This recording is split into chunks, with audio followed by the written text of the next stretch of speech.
বসন্তের উস্কো খুস্কো আর শুষ্ক দিনে দুপুরবেলা গরম ভাতের সাথে এরকম মাছের ঝোল থাকলে আর কোনো কিছুরই প্রয়োজন নেই। আসসালামু আলাইকুম everyone, welcome back to my channel. মুস্কানের রান্নাঘরে সবাইকে স্বাগতম জানাচ্ছি আজকের এই রেসিপিটি দেখার জন্য। আজকের আয়োজনে আপনাদের জন্য নিয়ে এসেছি ঘরোয়া উপকরণে তৈরি নতুন আলু দিয়ে রুই মাছের রেসিপি। আমি এখানে 6 পিস রুই মাছ নিয়েছি মাথাসহ, আর মাছগুলো ভালো করে ধুয়ে পরিষ্কার করে পানি ভালো করে ঝরিয়ে নিয়েছি। এবার এখানে সামান্য পরিমাণে লবণ আর হলুদের গুঁড়া দিয়ে মাছগুলোর সাথে ভালো করে মাখিয়ে নেব। যারা এই ভিডিওটি দেখছেন একটা লাইক দিয়ে ভিডিওটি দেখা শুরু করবেন প্লিজ, কারণ আপনার একটা লাইক হাজারো দর্শকের মাঝে এই ভিডিওটি পৌঁছে দিতে সাহায্য করবে আর নতুন নতুন ভিডিও বানাতে আমাকে উৎসাহ দেয়। আজকে রুই মাছ দিয়ে খুবই সহজ আর সাদামাটা রেসিপি কিভাবে তৈরি করছি দেখতে থাকুন। তো লবণ আর হলুদগুলো আমার মাছের সাথে ভালো করে মাখিয়ে নেওয়া হয়ে গেছে। এবার এই মাছগুলো আমি ভেজে নিব।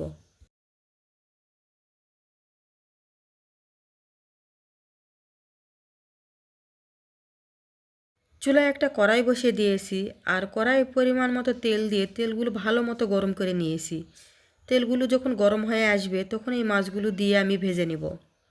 কাছে কিংবা দূরে, দেশ অথবা দেশের বাইরে যারা আমার এই ভিডিওটি দেখছেন আর আমার ভিডিওর কোথাও কোনো অংশ যদি আপনাদের ভালো লেগে যায়, তাহলে প্লিজ একটা লাইক দিয়ে পুরো ভিডিওটি জুড়ে আমার সাথে থেকে যাবেন।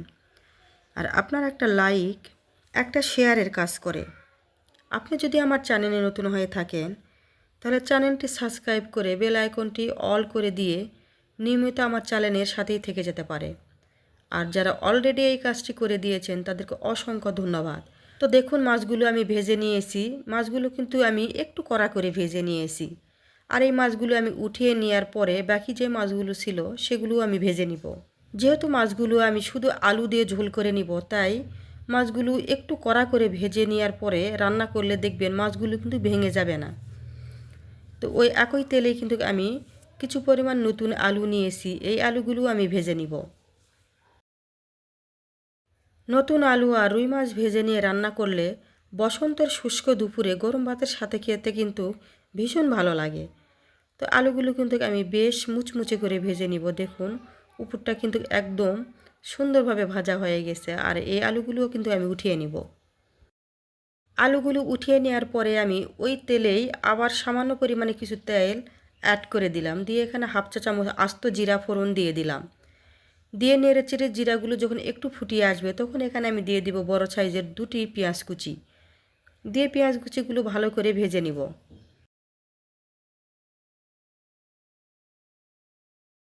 পেঁয়াজগুলো ভেজে নিতেই যখন পেঁয়াজগুলো নরম হয়ে আসবে তখন এখানে আমি দিয়ে দিব 2টি তেজপাতা আর 1 টুকরো দারচিনি।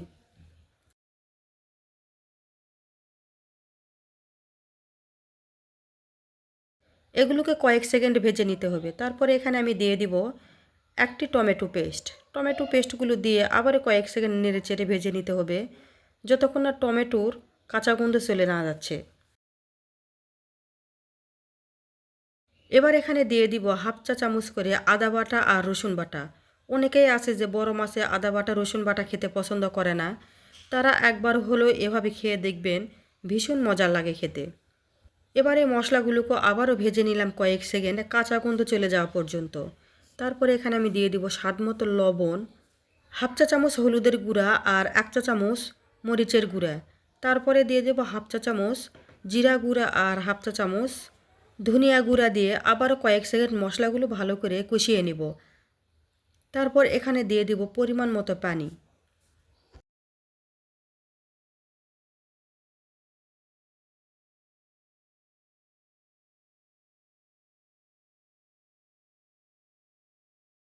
পানি দেওয়া হয়ে গেলে মশলাগুলোর সাথে ভালো করে মিশিয়ে নিব। এরপরে এখানে আমি দিয়ে দেব 4 থেকে 5টি কাঁচামরিচ।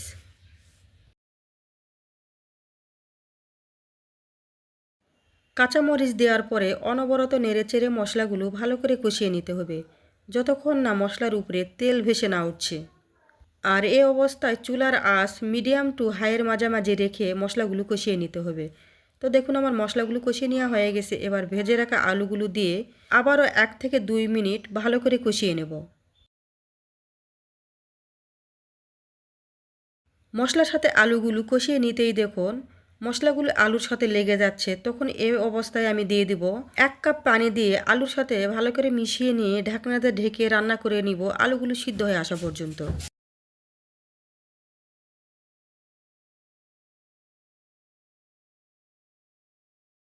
আলুগুলো আমি অফ ক্যামেরায় কষিয়ে নিয়ে ফিরে আসছি। আলুগুলো ভালো করে কষিয়ে নেওয়া হয়ে গেলে তারপরে এখানে আমি দিয়ে দিব পরিমাণ মতো পানি দিয়ে ভালো করে নেড়েচেড়ে দিয়ে ঢাকনাতে ঢেকে অপেক্ষা করব বলক আসা পর্যন্ত। আর বলক এলেই এখানে আমি মাছগুলো দিয়ে দিব, যে মাছগুলো ভেজে রেখেছিলাম ওই মাছগুলো দিয়ে দিব।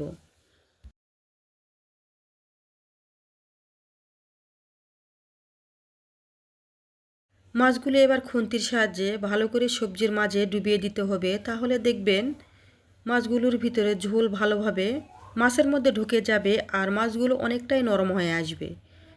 এরপরে আমি এখানে একটি টমেটো কেটে দিয়ে দিলাম। এবার ঢাকনা দিয়ে ঢেকে প্রায় 5 থেকে 6 মিনিট রান্না করে নেব। ভিডিওর এ পর্যায়ে এসেও যারা একটা লাইক দিতে ভুলে গেছেন প্লিজ একটা লাইক দিয়ে দিবেন। আর রেসিপি ভালো লাগলে বেশি বেশি শেয়ার করে দিবেন ফ্রেন্ডস অ্যান্ড ফ্যামিলিদের মাঝে।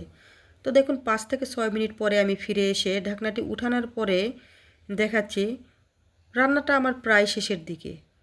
একটু লবণ চেক করে নিলাম যে লবণটা ঠিকঠাক আছে কিনা। তারপরে এখানে আমি দিয়ে দিব 1/2 চা চামচ ভাজা জিরার গুঁড়া দিয়ে সবজিগুলোর সাথে ভালো করে মিশিয়ে নিব। আর মাছের ঝোলে যদি এরকম ভাজা জিরার গুঁড়া দেওয়া যায় তাহলে সে মাছের ঝোল খেতে কিন্তু আরও মজার লাগে। তো রান্নাটি আমার শেষ। এবার চুলা অফ করে দিয়ে একটি সার্ভিং বলে উঠিয়ে দেখিয়ে দিচ্ছি, দেখুন কতটা লোভনীয় লাগছে দেখতে। মার্শাল্লাহ খেতে কিন্তু ভীষণ মজার হয়েছিল। সব সময় মশলাযুক্ত খাবার খেতে ভালো লাগে না, মাঝে মাঝে এরকম সাদামাটা খাবার রান্না করে দেখবেন খুবই ভালো লাগে খেতে। তো আমি আজ এখানেই বিদায় নিয়ে নিচ্ছি। আপনারা অনেক বেশি ভালো থাকবেন আর সুস্থ থাকবেন। আসসালামু আলাইকুম। আল্লাহ হাফেজ।